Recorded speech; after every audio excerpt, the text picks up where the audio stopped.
In this video, we are going to talk about how to solve simple force problems using the equation F equals ma.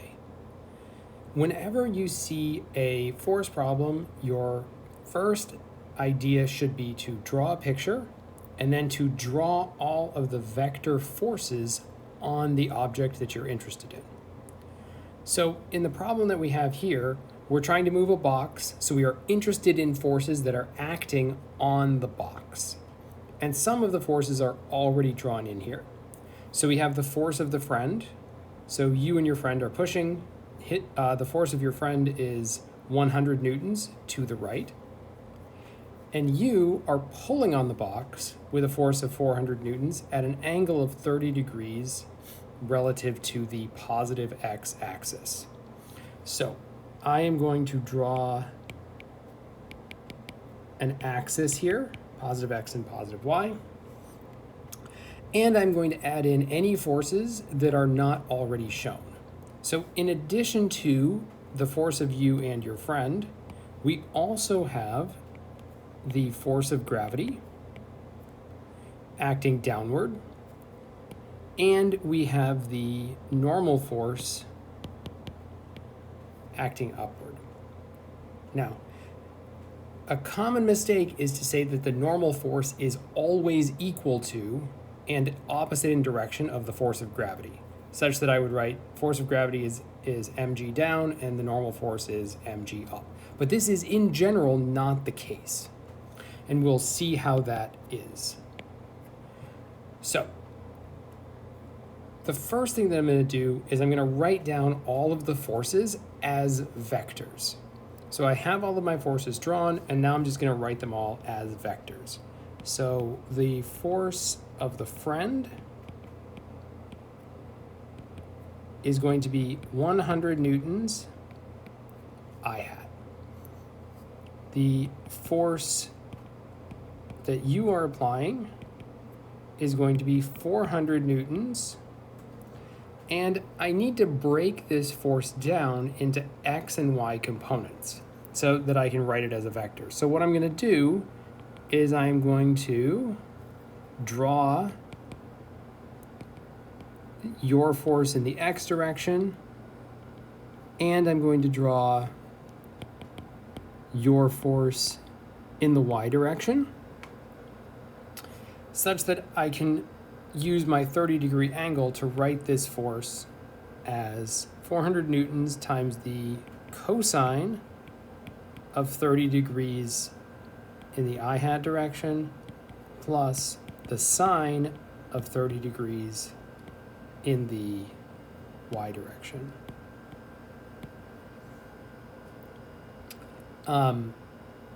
Notice that this is 400 newtons times the cosine of 30 degrees I hat plus 400 newtons times the sine of 30 degrees j hat, just like we would expect when we break down a triangle like that. Okay, I also have my force of gravity, which is going to be negative mg j hat. The minus sign indicates that our force is pointing downward, and the force of gravity is always negative mg. And we have our normal force, which is unknown. We cannot assume that it is mg because we have multiple forces in the y direction. Okay, so now that we have these all written out, in general, we're not going to write our forces as vectors in this way. We are simply going to use the x and y components. And whenever we try to solve for something, we really only have one tool when we're using forces like this. And that tool is to use F equals ma in either the x direction alone or in the y direction alone. And let's see how that works. Let's begin here by looking at the vector equation F net equals ma. Now, if I break this equation up, I can say that F net is really F net in the x direction times I hat plus F net in the y direction times j hat. Those are just the x and y components of my net force. And this must be equal to m ax I hat plus m ay j hat. And because of the independent nature of x and y, because forces in x will never move you in y and vice versa, we can actually write these as two separate equations, which says that the net force in the x direction must equal the acceleration times the mass in the x direction, and F net in the y direction must equal mass times acceleration in the y direction. So instead of actually writing things as vectors, we can simply have component equations just like we did for kinematics, where we have F equals ma for the x direction and F equals ma for the y direction. And that leads us to think that just like for kinematics, where we just listed our forces in the x direction and listed our forces in the y direction, we should be able to do the same thing for forces. So let's go back to our forces equation, or our forces vectors. And instead of having all of the vectors, let's just try to list our components in x and y. For our x forces, we have the force of the friend, which is 400 newtons. And I'm going to leave off the I hat because I'm just listing components along with their sign. I also have in the x direction your force in the x direction, which is 400 cosine of 30 degrees. Sorry, this here should be 100 newtons for the force of your friend, not 400. And these are the only two forces in the x direction. Notice that the force of gravity is only in the y direction, and the normal force, because the normal force is required to be perpendicular to the surface, the normal force must point directly upward and therefore only have a y component as well.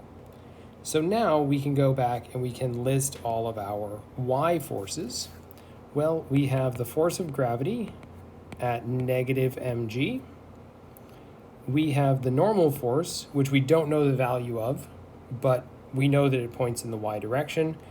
And we have the force that you are applying in the y direction, which is 400 newtons times the sine of 30 degrees. Now, everything that we've done so far has been completely independent of any questions that may have been asked in the initial problem. So this is the first 3 steps that you should take when solving any forces problem, right? You should draw all of your forces, split any of those forces up into x and y, draw your coordinate system, and then make a list of x forces and y forces. In general, you can probably skip the step where we wrote out the explicit vector form of each force and simply write down the components. I did that in this video because I wanted to see how it looks when you do that. But in general, you can just skip straight to making a list of your forces in the x direction and making a list of forces in the y direction. Now, the only thing we have left to do is to take these forces and any information that we have about the object moving in the x and y direction, that is acceleration, and solve for whatever things the problem is asking for. So let's check what we're looking for. The first question is to find the normal force on the box. Okay, well, we know that we have 3 forces in the y direction. We have the force of gravity, we have the normal force, and we have your force pulling up, right? 400 sine 30. The first thing that we should check is that there is a normal force at all. That is, it's possible for you to be pulling up hard enough that you actually lift the box off of the table, right? The condition for that, so the condition to lift the box off the table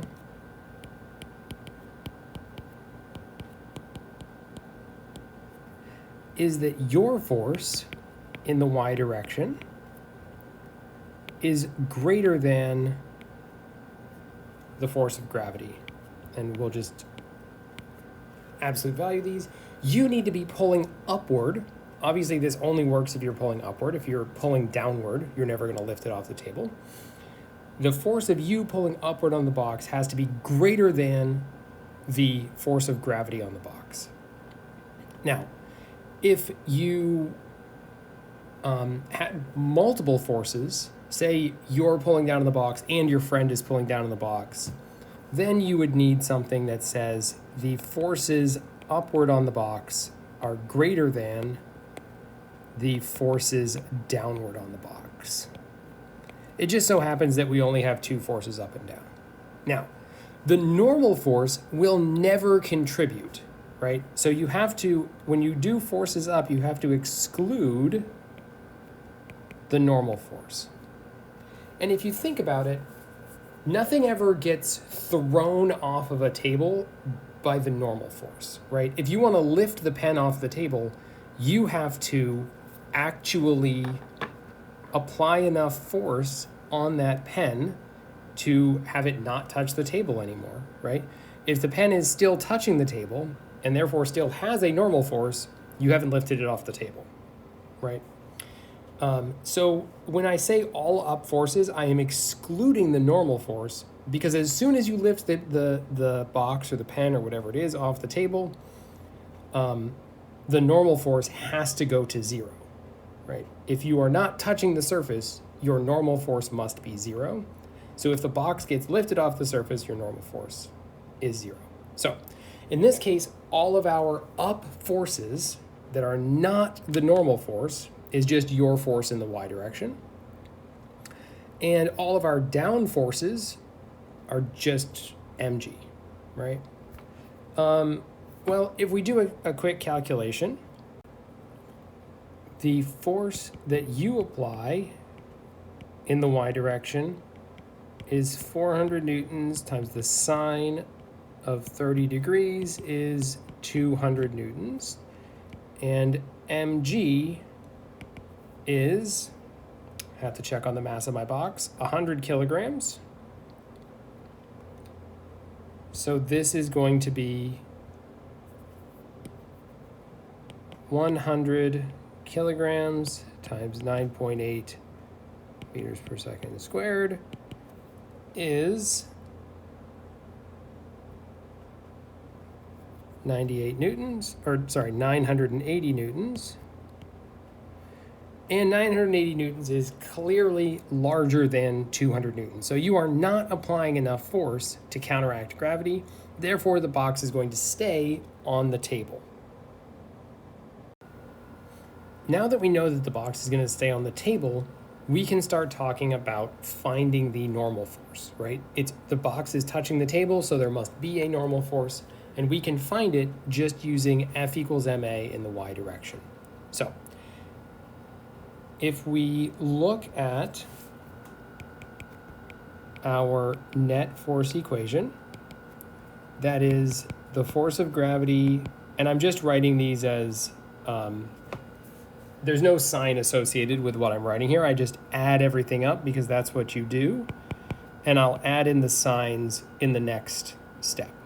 So all I'm doing is writing out the generic form of all of our forces in the y direction.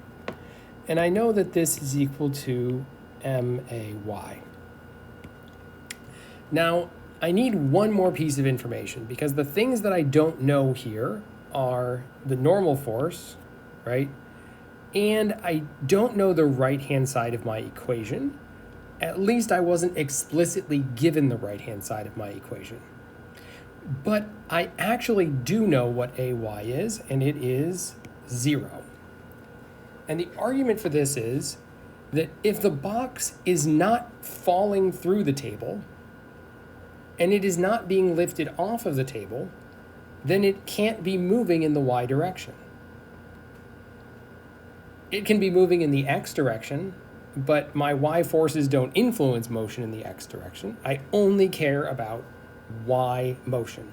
And the only two ways for it to move in Y are either to fall through the table, which I know it's not doing, or to be lifted off the table, which I just checked. If it's not doing either of those things, its acceleration is 0. So I know that the sum of all of these forces is 0. So now I can write the actual form of these, negative mg plus 400 newtons times the sine of 30 degrees plus my normal force equals 0.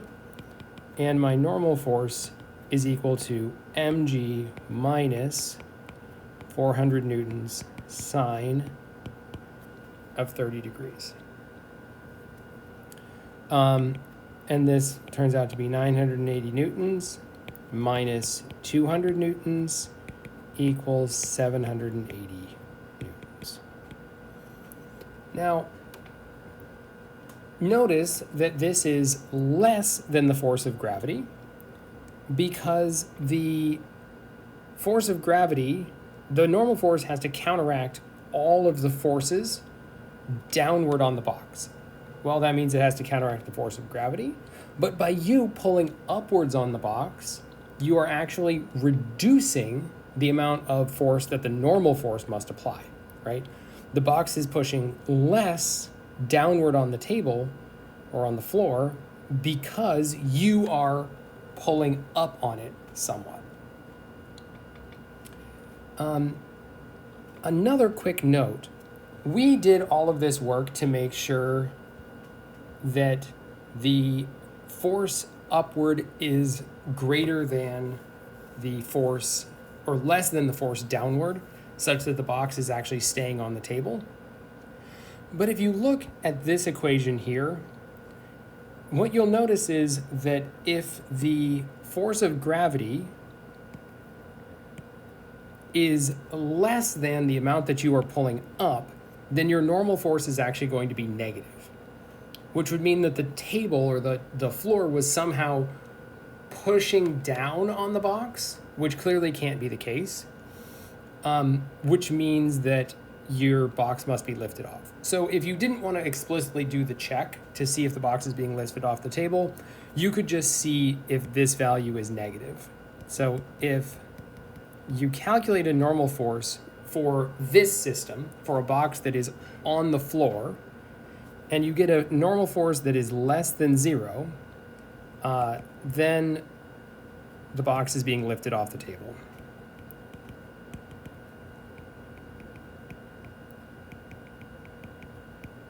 Because your upward forces, in this case your negative 200 newtons, would be greater than your downward forces, in this case mass times gravity. So you could do a check here and just see if you get a negative normal force, which is clearly unphysical, but it would indicate that you've lifted the box off the table. Okay, so we have successfully completed part A and found our normal force. Now if we go back and look at the initial problem statement again, the next thing that we're going to try to do is find the acceleration of the box. Well, we've already argued that the acceleration of the box in the y direction must be 0 because the box is not falling through the table or being lifted off of it. So the only thing left is to find the acceleration in the x direction. So to do that, we are simply going to take our x forces here, and we are going to use F equals ma on our x forces. So we can say that the net force in the x direction is equal to the force of your friend plus the force that you apply in the x direction, and that must equal the mass of the object times the acceleration in the x direction of the object. And note that here we don't know the acceleration in the x direction, but we do know both of the forces. Explicitly writing out the forces, we have 100 newtons plus 400 newtons times the cosine of 30 degrees, which equals m times ax, which means that ax equals 100 newtons plus 400 newtons times the cosine of 30 degrees, all divided by 100 kilograms, which is equal to 4.46 meters per second squared. So we have successfully found the acceleration in the x direction using the x components of F equals ma, and we have found the normal force using the y components of F equals ma. Just to review, essentially our steps for every force problem is going to be draw the picture with all of your vectors, break those vectors up into x and y components, write out your x and y components explicitly in a list, and then plug those x and y components into your net force equation in the y direction and in the x direction.